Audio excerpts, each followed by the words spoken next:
because ANC does not have a candidate in Bungoma. If his party ANC was having a candidate, he would be there campaigning for his candidate. Why can't he campaign for Moses Wetangula's candidate?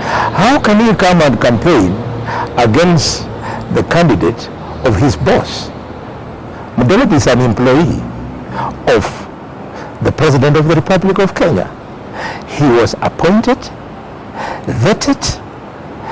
In fact, let me get it right. He was nominated, vetted, and appointed by the President of Kenya, and the vetting went through thanks to the majority that the President of Kenya has in the National Assembly, upon which the President appointed. Speaker must be neutral on everything. You can imagine if the Speaker was to wake up and say, today I'm ruling against the Azimio coalition in Parliament because I was nominated on the Kenya Kwanza Alliance. He would no longer be a Speaker of the National Assembly. He would be the Speaker of the Kenya Kwanza Alliance. Wetangula is the Speaker of the National Assembly of Kenya, and therefore he cannot and he is not expected to take sides. I failed to become governor because coalitions being difficult as they are, we had to negotiate something for Mudavadi to move away from handshake and BBI to join Kenya Kwanza. In handshake and BBI, Mudavadi had been given promises. He was not there like a fool. So we had to give him a better offer. I'm wondering whether, apart from what we are giving what we are giving a party, whether we also had an analysis in terms of who has a probability of winning, so that even if it means Bony crossing over to ANC and becoming the governor, it will be. That one should be answered by Mudavadi, why he preferred that I should not be fielded as the candidate for governor. You saw in Nairobi, Governor Sakaja played them poker. As soon as they allowed him, he then jumped ship and swung from ANC to UDA, remember? Because the governor here was in ANC. Yes, Sakaja was ANC. But then we played poker, as I've told you. Welcome to the bold analysis, ladies and gentlemen. I have a great honor and opportunity to sit with Honorable Bony Khalwale, and I want to call him Elder, a man that doesn't need any introduction. And today we're going to talk matters, the state of the nation and the politics of Western. Thank you, and make sure you subscribe to our channel. Without much ado, I want to just give Bony a bit an opportunity to share pleasantries with you. Asante sana, Mheshimiwa. Karibu. Karibu. Maybe a bit of an introduction to our friends. I'm Dr. Bony Khalwale. I'm the Senator of Kakamega, a long-serving member of Parliament in this country, and a son of the struggle. And a bullfighter. That's right. I don't want you to forget about it. We are, thank you again for granting us this interview. You know, many of our viewers was asking, okay, when is it? Finally, is it here? I want us to start with Western a bit, because I understand that we have a new government that you serve in as Kakamega Senator and the Chief Whip. What is the stake of Western so far in the new dispensation? It's part of the government, long and short. To what extent? The long and short. Yes. Yes. I have seen you speaking passionately about the stake in terms of percentage and people. You shared in a Twitter, you got a chief whip, chief minister, speaker, and everything. Are you comfortable with that? It's unfortunate that that kind of conversation is going on in Kenya today. We should not be counting the way we are doing this, because our politics is still compartmentalized in communities and regions. We hope that going forward we will not be saying my region, my community has gotten. We want a time to come when Kenyans will be thinking Kenyan. Kenyans will be thinking Kenyan. Yeah. And we also believe that dream is going to be a reality. Closer home, you are leading, I think I'm making the right assumption. You are leading UDA campaigns in Bungoma, and especially for the UDA gubernatorial candidates. How is the campaign so far there? I think you mean the by-election for the senator, yes, that is due as a result of the movement of Wetangula from Senate to the speakership position. Yes. Yes, I am leading that campaign, and no apologies. Yes. Because the party to which I subscribe and belong is a national party. Yes. So whereas a few people might be uncomfortable that we are very strong in Bungoma by way of campaign, but we are reminding them that there's a world of a difference between UDA and Ford Kenya. Ford Kenya is a regional party. Yes. So they feel interfered with, but us, because we are national, yes, we know we are carrying out our national agenda. I would allow you to help me delve there a bit, but let me take you back to 2010. I was just following your story, and I realized when you won 2007 with the new Ford Kenya. Yes.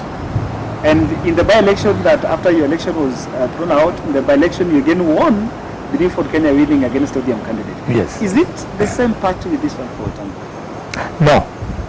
They're different. They are very different. I came to Parliament in 2002 on Ford Kenya, which was in the NAG coalition. Yes. But then somewhere towards the election of 2007, our then party leader, Muskari Kombo, took a decision that he was going to fold Ford Kenya and present candidates as PNU. Yes.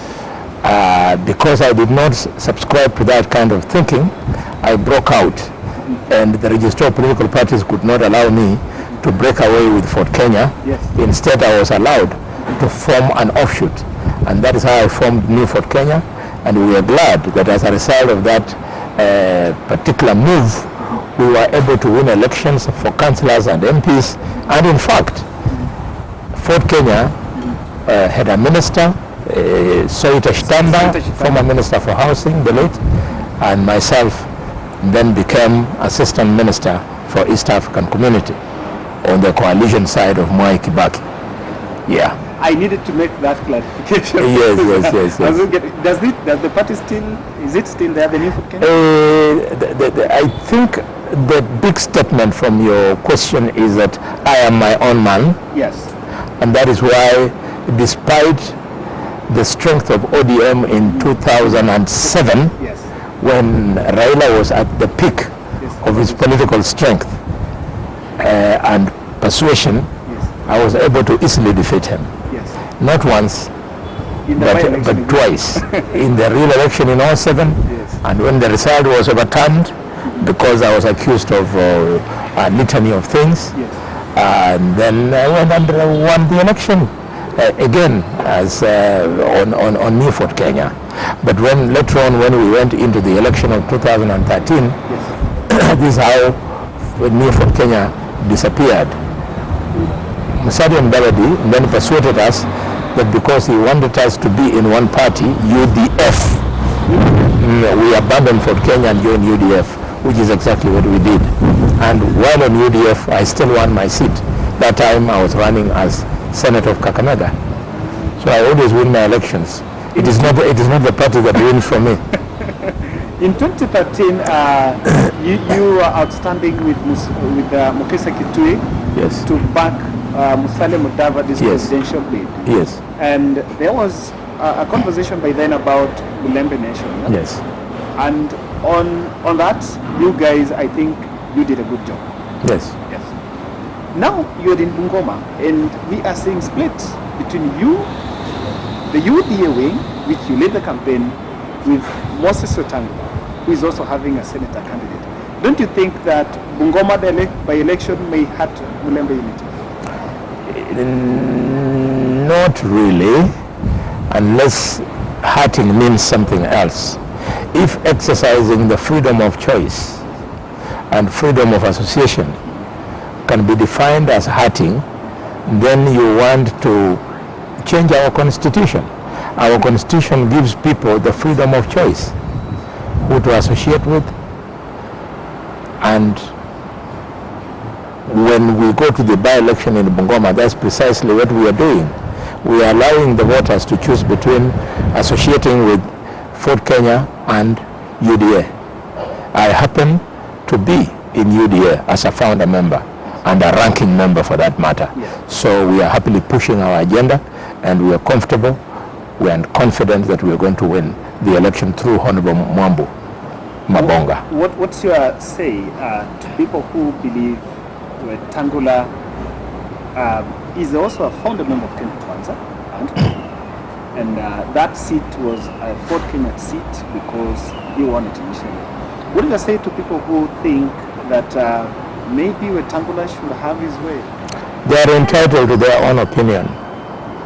There is no political party in this country called Kenya Kwanza. Kenya Kwanza is an alliance of registered political parties. Itself is not registered as a political party, and it can therefore not field a candidate.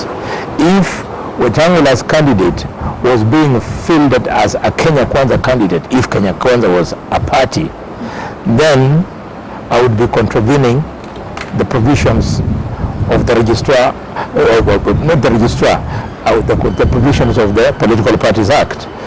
But Political Party Act refers to a political party or a registered coalition. Kenya Kwanza is not a registered coalition, it's an alliance of parties. So the parties within and without Kenya Kwanza are free to compete against each other. Yeah. Honorable Bony, before I finish up on this, as I ask on your candidate, what do you think is a true position? Because you are in record saying, and of course I really supported this, when you say that the speaker, Moses Wetangula, was speaker because of UDA, rightfully so. But then Moses Wetangula also gave William Ruto, if you allow me to see, maybe it was the voice of Bungoma, William Ruto more than 200,000. This is the mistake you members of the media who practice your profession from Nairobi, Yes. the mistake you made. Yes. You always tend to want to understand regional politics better than those people who come from that region. Who told you that the people who voted in Bungoma for William Ruto voted because Wetangula told them? Wetangula was campaigning to be elected as senator, and he worked very hard for it. Yes. I was campaigning to be senator of Kakamega. I worked very hard for it. We thank the voters, they voted for both of us.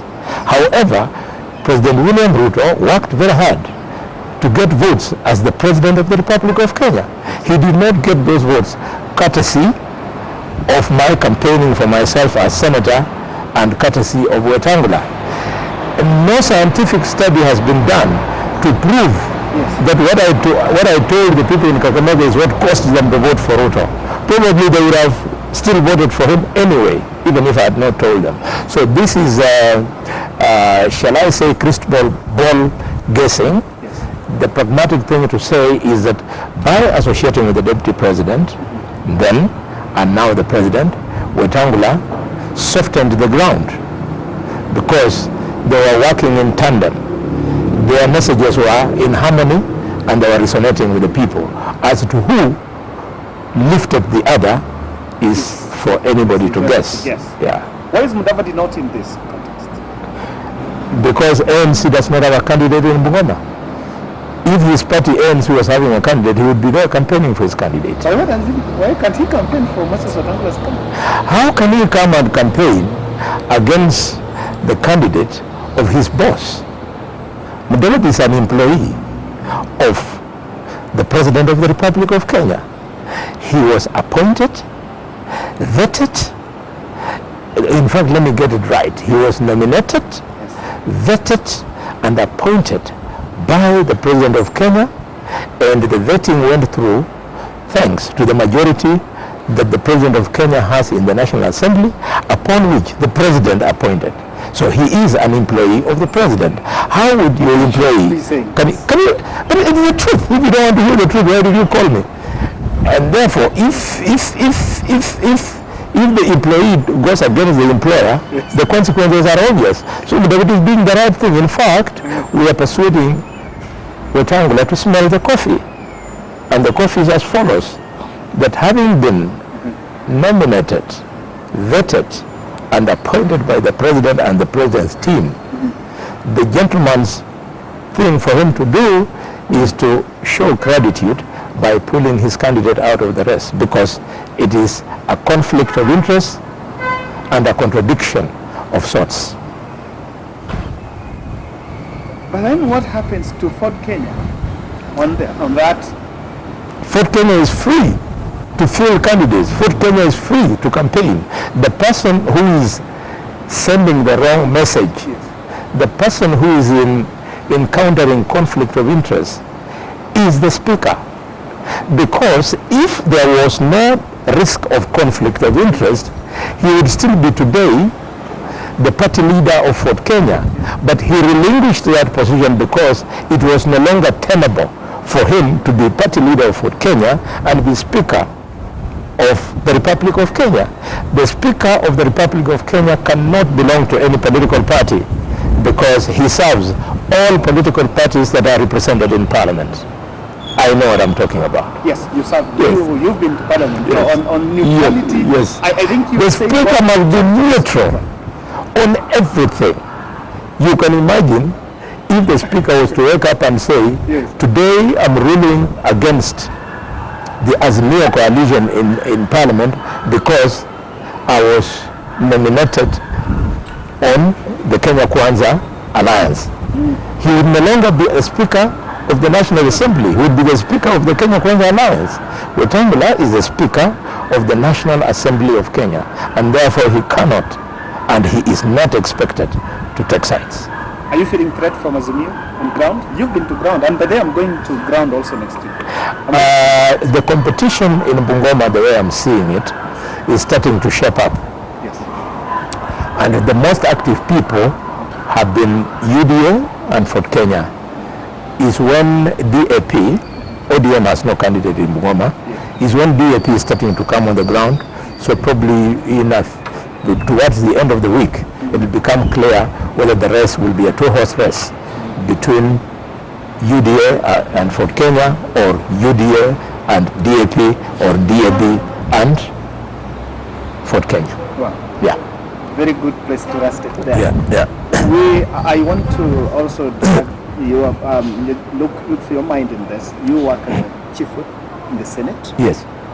And we are seeing a bit of a divide in the political, in the public, in terms of the GMO. Moses Wetangula, not Moses Kuria, is a minister that serves in cabinet. Yes. And they have said rightfully that cabinet have made that decision to import GMO. The majority leader in the Senate, Samson Cherargei, I think his son is Samson Cherargei, is also speaking the voice of the farmers and seems to be contrary to what is coming from the executive. Tell us about cabinet and the legislative team. We are in harmony. Yes. If you will allow me, may I correct you? Cherargei, the Senator of Nandi, is not the leader of the majority.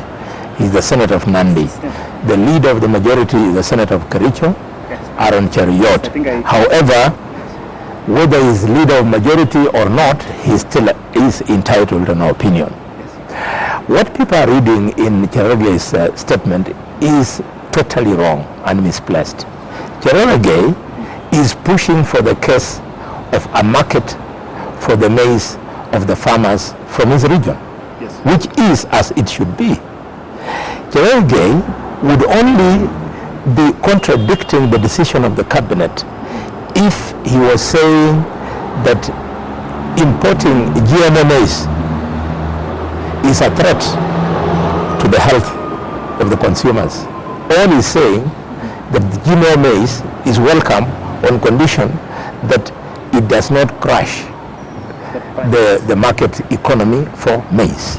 That's all. And to me, if you ask me, since we have a shortage of maize anyway, we can still consume the maize grown by our local farmers and supplement it with the imported maize, whether it is GMO or otherwise. As a scientist, I have absolutely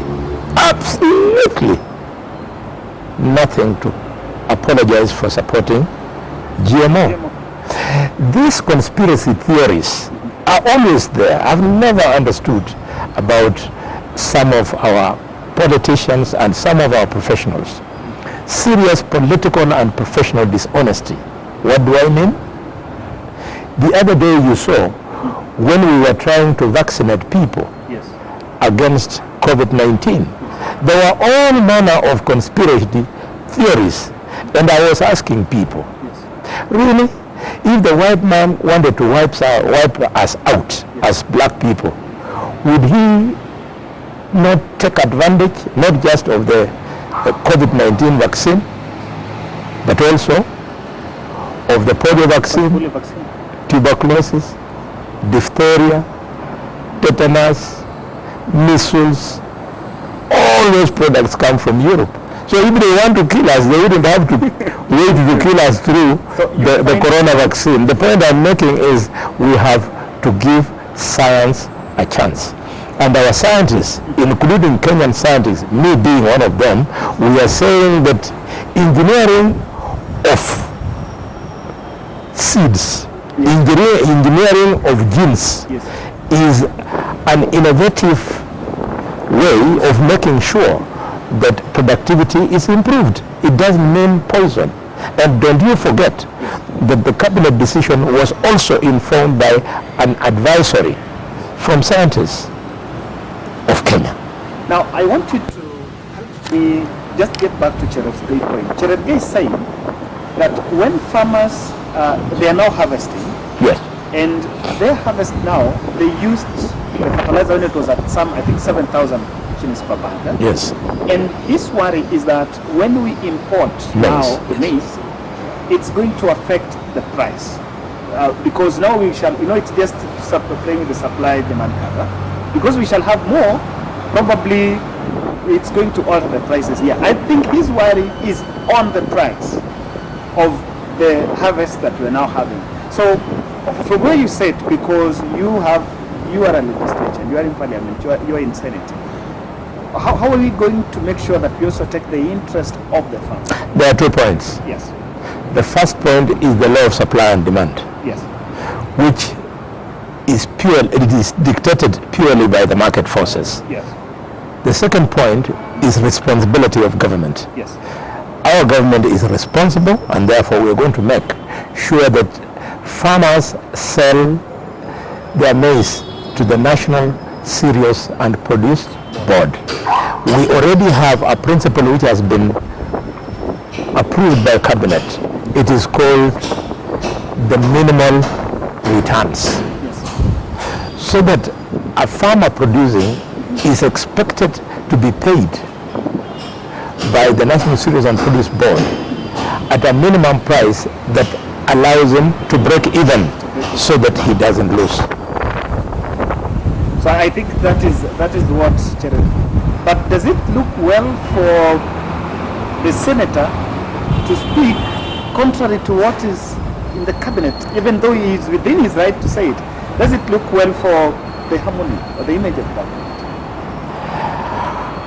Non-conformity does not always amount to disagreement.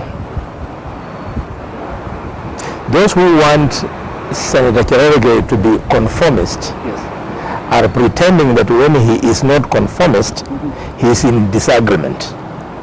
I can still disagree with you on how to cook, but still end up eating the food that we have cooked even after we had disagreed. Probably we were disagreeing only in the way you cook. Maybe I would have preferred to cook slightly differently.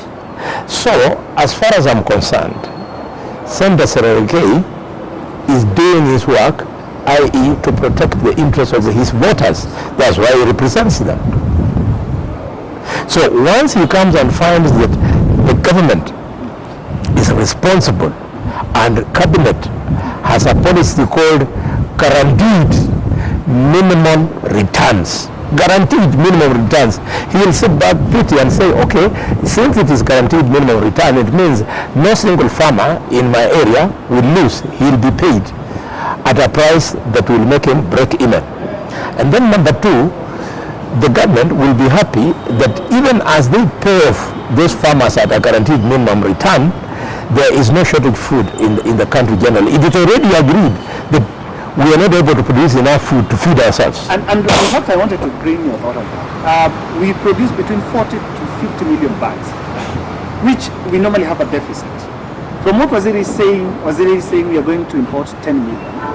And why am I not seeing that what we're importing is just filling our deficit? Why should it even be a problem? Because we normally have a problem of 10 million bags. Anyway. Yes. So this debate is a non-issue. I think it is being brought by those who want to make political capital out of the unfortunate shortage of food in the country. It's not a laughing matter. For the first time, the government is having to feed even wildlife. We are taking hay to the wildlife to feed our elephants and the other animals, because if the drought were to continue, it would wipe out all our wildlife. Non-essential aspect of that debate brings a point that are we diverting attention from the real myth of GMO, because the real conversations that Kenyans were having before Cherargei was the health risks. The first time, let me amuse you. Yes. The first time I took GMO, yes, the yellow maize, yes, was before you were born. I think I also took it. You took it, and then I was underestimating your age. I took yellow maize when I was a little boy in high school. Yeah? So if that, and it is many decades since I was in high school, so if that GMO, if it was poisonous, then the youth of my generation should have been wiped out, or they should, the girls who partook of it should have grown beards, or us, the men, who should have become infertile. None of us have sisters who grew beards because they took the GMO maize. I know many of my colleagues who are fertile with several children. So this is just conspiracy theories. But in fact, you young people that I'm seeing here, you're children of fathers who partook of the GMO maize. I know it's a conversation that will still continue for some time. Yes. I also feel like maybe we need to deal with the real myth, to tell people that we debunk the myth on the health risk, because the Cherargei's point seems to be diverse. And that's why I'm here to honor this, because I know the role you play as media. You are a small media station, but I've come because I know that if you go to Kakamega and go to Kisumu and go to many places, the youth there, using their handsets, they follow news more on YouTube than they are following on Citizen TV and KTN. So this conversation, if you make it responsible, you'll play a very big role in demystifying that myth and reassuring members of the public that GMO is just like any other food. And let me tell you, the role of science in food.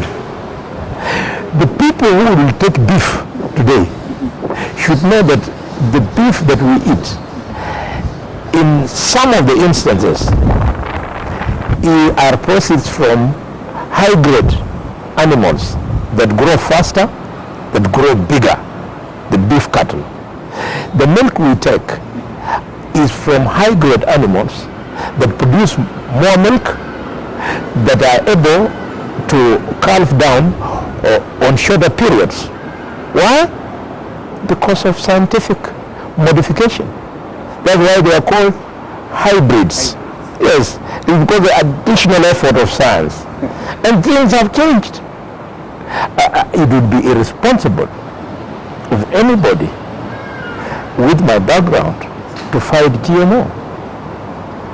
Because we are privileged, we have access to scientific literature, we have access to comprehension of scientific writings, and therefore we have a role to also do a little bit of advocacy and public education. What's happening in Mount Kenya?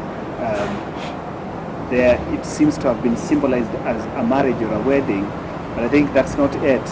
It's just a bit of voices of discontent. You personally said that in Bungoma that you wanted to support ODM because they had a lawyer candidate for EALA. EALA is the problem of all this, but what's happening from your brothers in Mount Kenya? You're in a coalition? There's nothing. No, there's nothing. I did a small, and forgive me for this. Yes. I was not eavesdropping on you. I ran a small search on you, and I got a rough idea of your political inclination. I always do this because when I'm being interviewed by a journalist, if I don't know their bias, then I can misunderstand them.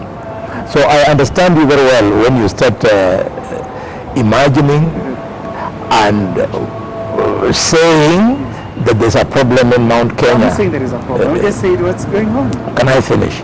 So I say your thoughts are well placed, but it's maybe possibly because of wishful thinking. You would rather that there would be problems between the Mount Kenya bloc and the Rift Valley bloc. If anything, it is just a storm in a cup of tea. The issue of membership of the EALA, the East African Legislative Assembly, is a very small thing. A member of Parliament of EALA is a very small thing. You know why? You may tell me. You will tell me. Because all decisions taken in EALA cannot, if they are in conflict, overrun decisions of the national parliaments of the partner states. If, for example, you allow me, Mzee Oburu Dinga has been a member of EALA for 5 years. And I can assure you, if you go, you ask our county, the people of Bondo and the people of the Nyanza region and the Luo community, the contribution that Oburu Dinga made as a member of EALA, they'll either tell you nothing or they don't know. It is because it's a very small thing. So if there should be a fight between Mount Kenya and Rift Valley, there would have to be a reason. EALA is nothing. You saw, for example, that my community, a community that I'm so proud of because I'm a highly cultured person, did not have anybody there. Did you see any storm? We fell back and we told our people it's a non-issue. We have had the privilege of having Honorable Maxwell Shamala from Kakamega as MP. We have had the privilege of having Gabriel Ahavi from Busia in EALA, and it has not changed the fortunes. So a member of Parliament of EALA, once he goes to EALA, he does not represent any county, any community, any region in Kenya. He represents the country.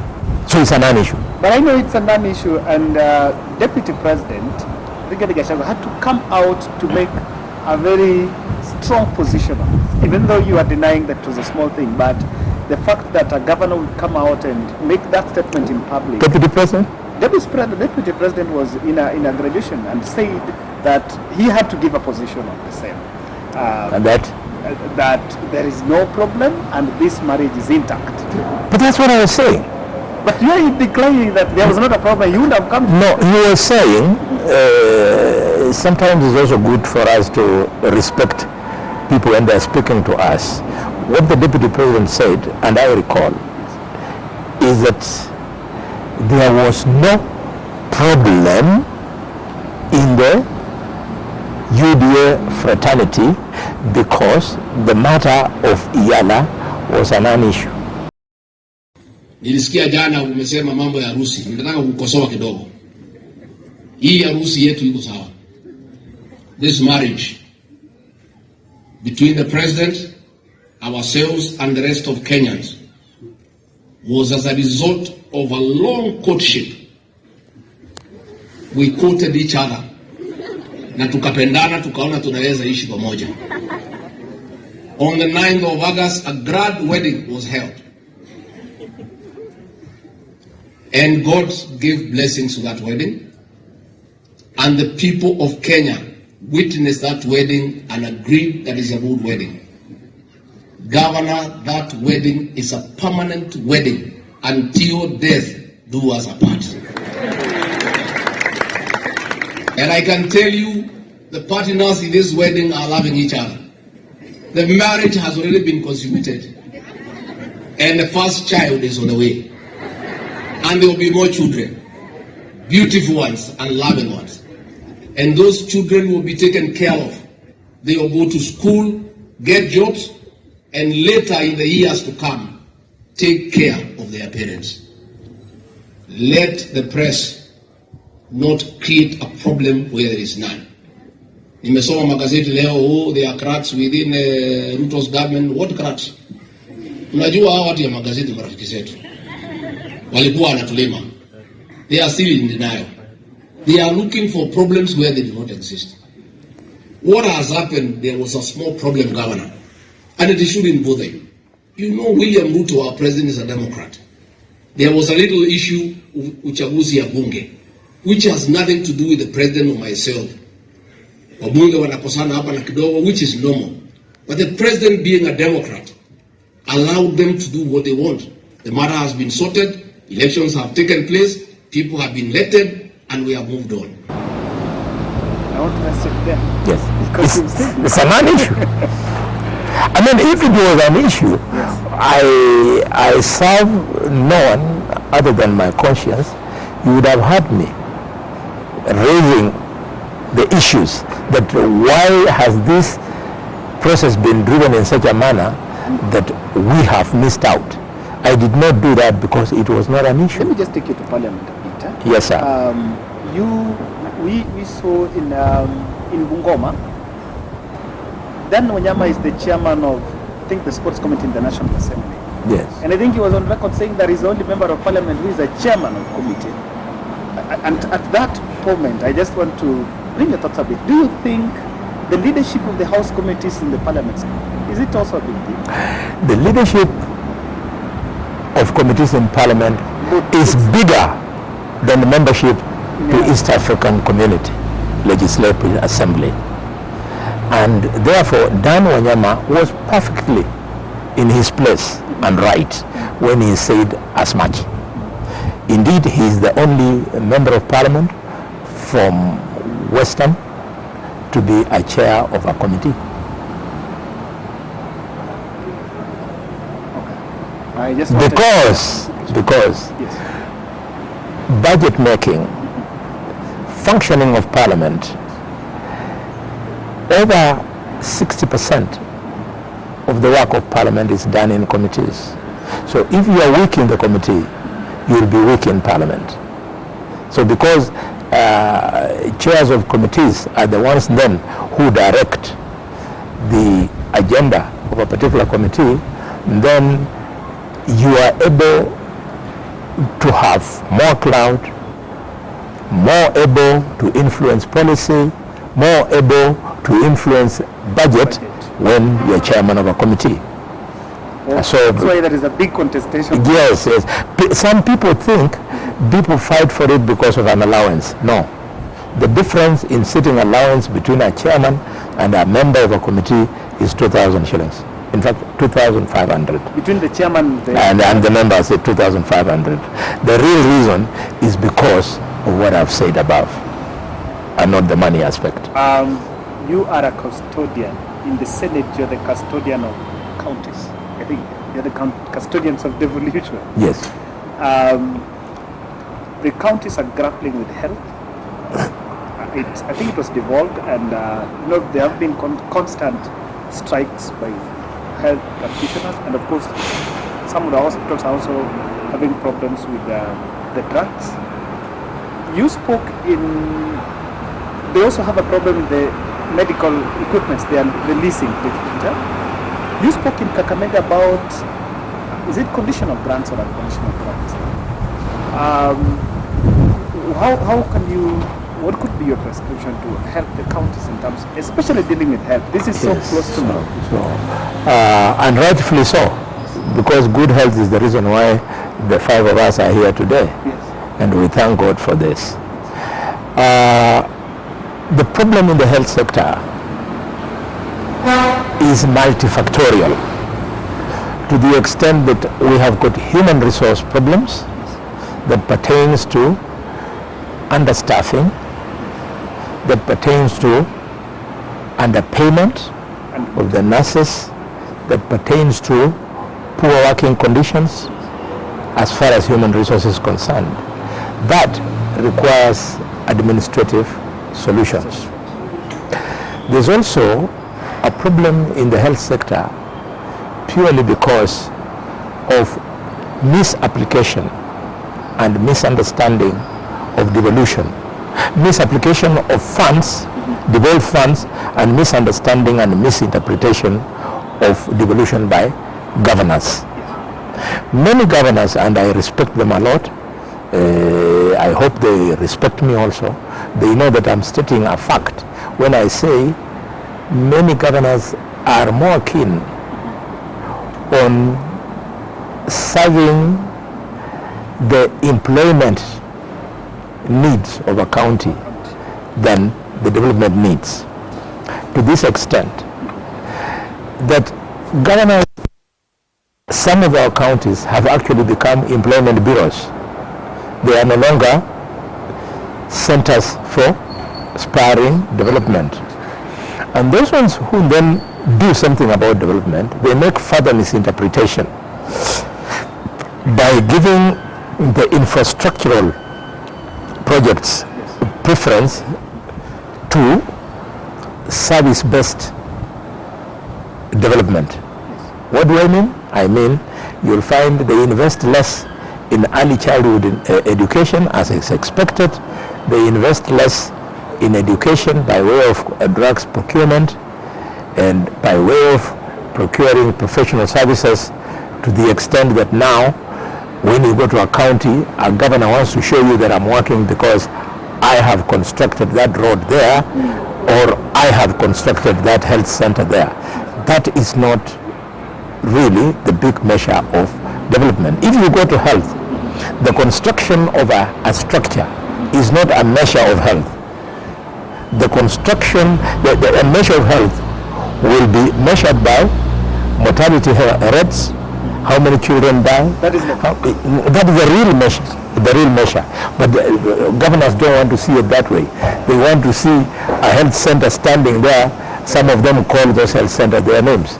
Like if you come to Kakamega, you come to Msingo High School and Kakamega High School, you find a dormitory there called Governor Oparanya Dormitory. He wants that to be standing there, when actually those children in that school would have used that money better if he had put the money in the software of education rather than the hardware.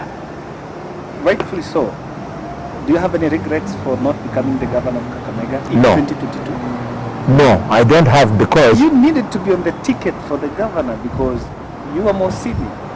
Would you like me to answer you? Yes. The reason why I... It is because I did not fail to become governor by accident. I failed to become governor because coalitions being difficult as they are, we had to negotiate something from Mudavadi to move away from handshake and BBI to join Kenya Kwanza. In handshake and BBI, Mudavadi had been given promises. He was not there like a fool. So we had to give him a better offer. So when he came, he negotiated that his party be allowed to field the governor of Nairobi and field the governor of Kakamega. He had his own reasons for that. And he negotiated further that he needed to be allowed to be chief minister. And we agreed. And to do that, there was no way he was going to get the governor of Kakamega if I was going to run. I would have defeated Malala, just like I would have defeated Fernandez Barasa. So I gave way, and we gave Malala a chance. So I have no regret. We gave him the chance. We supported him. The result is what it was. I'm wondering whether, apart from what we are giving what we are giving a party, whether we also had an analysis in terms of who has the probability of winning, so that even if it means Bony crossing over to ANC and becoming the governor, it will be.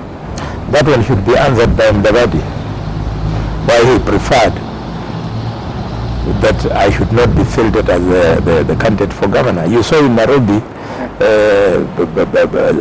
Governor Sakaja played them poker. As soon as they allowed him, he then jumped ship and swung from ANC to UDA. Remember? Because the governor here was in ANC. Yes, Sakaja was ANC. But then we played poker, as I've told you. The bullfighter, but I see you going back. I see you going back to Kakamega as a governor. I see you going back to. Well, until I say it, we will leave it there. But the point is this: let me tell you, serving as a senator is a very big honor and a very serious responsibility. So is serving governor. The difference is that when you are senator, you do not control any budget. But when you are a governor, you control a budget, and if your mind is criminal minded, then you are controlling that budget with a view of shortchanging the public by ending up lining part of that money, by lining your pockets with part of that money. But for me, because my mind is on serving the public, it was not difficult for me to accept that. I agreed. And you saw it on TV, and I addressed, and I started campaigning for Malala. Even though once in a while we could see you guys not in good terms. Yeah. Yes, because we are not girlfriends and boyfriends.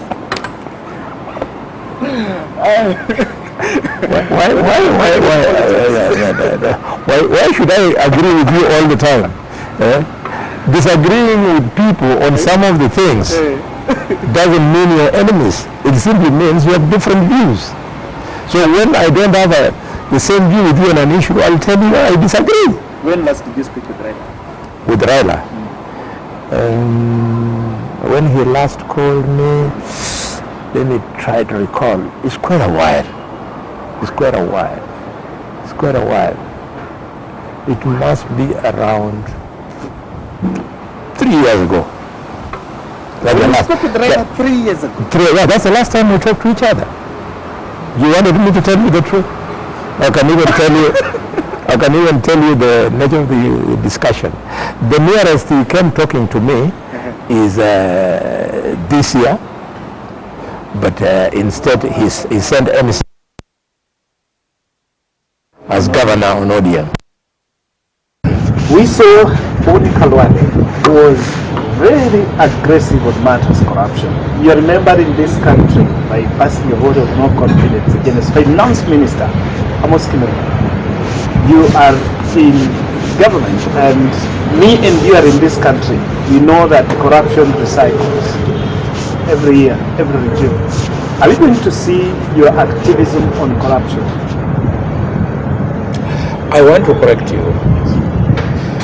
When I was censoring Amos Kimunya and put up the gallant fight that I have put for almost a lifetime in fighting against corruption, it's not activism.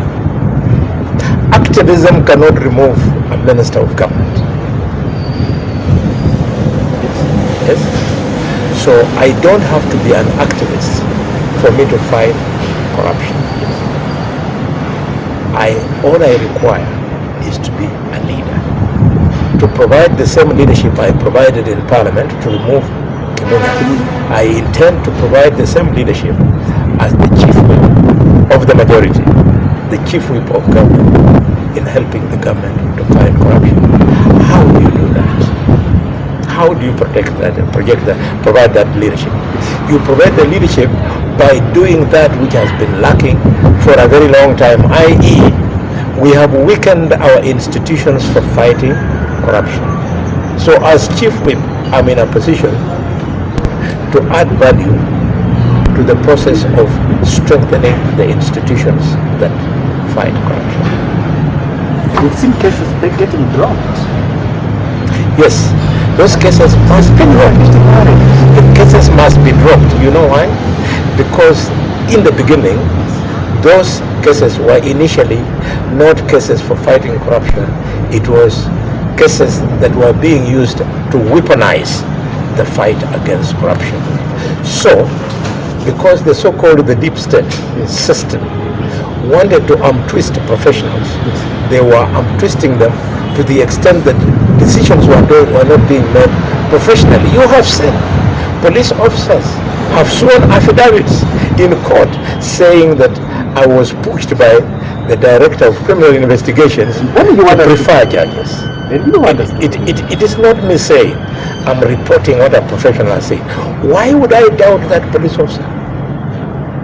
Are you saying that the police officer is so corrupt that no, he's a human being. He's an honorable Kenyan like you. So people were being used to weaponize corruption. So let those cases be dropped. There are many other cases that are deserving and they are going on. We will see how they pan out. The challenge has been the dropping has been skewed. In what aspect? That those who are on the side of government, their cases are getting dropped. You know, of course, I don't want to draw that comparison because I don't want to take that. Fear? But I also feel. I also don't want to take that. If you are really committed to fighting corruption, yes, speak. Don't fear. No, what I'm saying is this: I don't want to make that conversation be on the ground that someone is supporting government. But what is the truth of the matter? Or the point here is that we have new people coming into investigating institutions like DCI. Our point of argument is, or my point of argument is, why don't we just investigate the cases afresh instead of saying we are dropping? Why don't we investigate? It is because the person dropping is the same person who had exhaustively investigated those cases and had seen no merit in proceeding to prosecute. But because he was forced to prosecute, he is now saying, hallelujah. The man who was pushing me to prosecute has gone to Kadondo. Hallelujah. The man who was forcing me to prosecute is no longer the chief handshaker. He is a good mzee, now enjoying his retirement. He's now making good calls like, can you ask the chief whip of the Senate to help my daughter to become an MP in Yama? And we gladly go. You know, when I was asking you, when last did you speak with Raila, I just wanted to know, did Raila call you about Winnie? No. That's why I was saying. Winnie came for her vote. She asked for the vote at around 7:30 in the evening, when the house had just risen. She came and asked for her vote. I was meeting her for the first time in my life, because even in 2017, in the 4 years that I worked with the father, I never met her. I used to see her from a distance, because sometimes for youth to reach us as leaders is difficult. So she was a youth. She was blowing her vuvuzela from there, but she was not coming where we were taking decisions. There is an argument that the narrative, or I don't call it a narrative, but let me call it a narrative. The narrative that all the cases were politically instigated. That narrative is being carried in government, and don't you think that people use it to, judicial system? It can be abused. It can be abused. I agree with you fully. It can be abused, and I'm glad that so far I've not had a blanket statement that all cases were politically instigated. If that was the case, then all cases would have been dropped. The ones which have been dropped are specific, and there has been justification to show that they were instigated. Okay. What's your last take to curb corruption? Please. What do you think is the best thing? Corruption is recycling from the county to the national government. What's your best solution? Best practice? Two. There are only two things which must be done to fight corruption. Two. Not three. One? Two. The first one is that the leaders of the two levels of government, Governor and the president. governor and the president, must step by themselves not being corrupt. The moment a governor is corrupt, his members of the county executive committee, his chief officers and departmental heads, they quickly read him and they start partaking in corruption and perpetuating it. Same to the president. Are you surprised that the last 5 years Kenya has seen corruption at the highest level?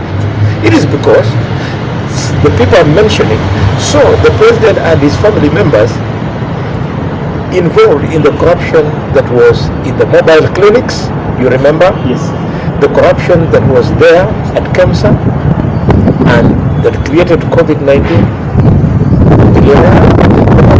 So that everybody became corrupt. So it starts with the leader, the government. And number two, and last, strengthen and respect institutions that fight corruption. How is it? I don't know what it is, but we are crawling and we can slowly start walking. Did you produce the there or Conspiracy.